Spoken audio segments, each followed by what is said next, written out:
there's another update. I can happily say that after a pretty chaotic school year, things have settled down. We all completed our exams at the end of April, and our lease ended, so the boys and I returned our keys and headed off for a well-deserved summer vacation. Since then, I've been largely chilling. Undergrad is done, hallelujah! And since I've been accepted into med school, this summer has been the most relaxed one I've had since my high school days. Kyle and Matt have also gotten into med school, and like me, have been taking things easy. Matt actually ended up getting into quite a few offers, so he's off to his dream school in late August. Predictably, since then, he's been all over Bumble and Hinge. He claims to have evolved past Tinder, but he's still largely up to the same antics. He also swears he's going to start and stay in a committed relationship once he starts med school, but I'm not going to hold my breath. No one. Kyle and I only got one acceptance, but who's counting? All three of us are going to different schools. Kyle seems to have come clean to Olivia about his involvement with Matt cheating on Jen. Olivia and Sarah are kind of besties, and Omar tells Sarah essentially everything, so Kyle was worried Sarah would tell Olivia a greatly exaggerated version of events, or so he said. I learned this all from speaking with Robert back in May. Kyle was able to control the narrative, and Olivia was upset for a while, but decided to look past it since she wanted to maintain that relationship. Also, since Kyle's school is out of province, she wanted their transition to long distance to be smooth. Oh, they're not lasting. Omar unfortunately was not accepted this cycle. No! Instead, he's pursuing a course-based master's program. I'm sure he'll do well since he's a hard worker, and I imagine he'll get med admissions next year. However, right now he's probably dealing with the most drama of any of us, but I'll get into that later. Robert is also doing a master's, though it is a thesis-based one. He likes that sort of thing, random but cytokines? Though you can't pay me to do something like that. Rumor has it that Sarah is getting very frustrated that Omar hasn't proposed to her or something. I didn't think the relationship was that serious since it's not like they really dated or anything, but I digress. Omar doesn't want that sort of responsibility right now while he's still a student, and this has made Sarah very annoyed. Not gonna lie, this was probably the most interesting thing I've heard in the past few years since Omar is the most reserved person I've ever met. I was curious, so I asked Kyle if he knew anything since Olivia and Sarah are close, and he said that it checked out. Cindy has essentially fallen off the face of the planet. Some people say she's returning for another year. This would explain why nobody saw her at our recent graduation ceremony. I do know from Matt that she attempted to reach out to him a few times since their breakup, but he's ignored all her messages. I kind of feel bad for her. Speaking about graduation, it was recent and Matt and Jen actually saw each other face to face for the first time in like 6 months. He said hi to her, and she returned his greeting, but didn't speak much after that. I honestly have a lot of respect for Jen. She handled herself with class and composure, unlike Cindy. I have no respect for you, OP.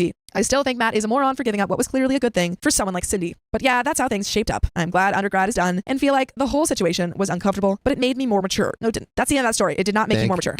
Thank God that's the end of that story. Wow, you are so mature. You learned nothing. That sucked. You learned absolutely zilch.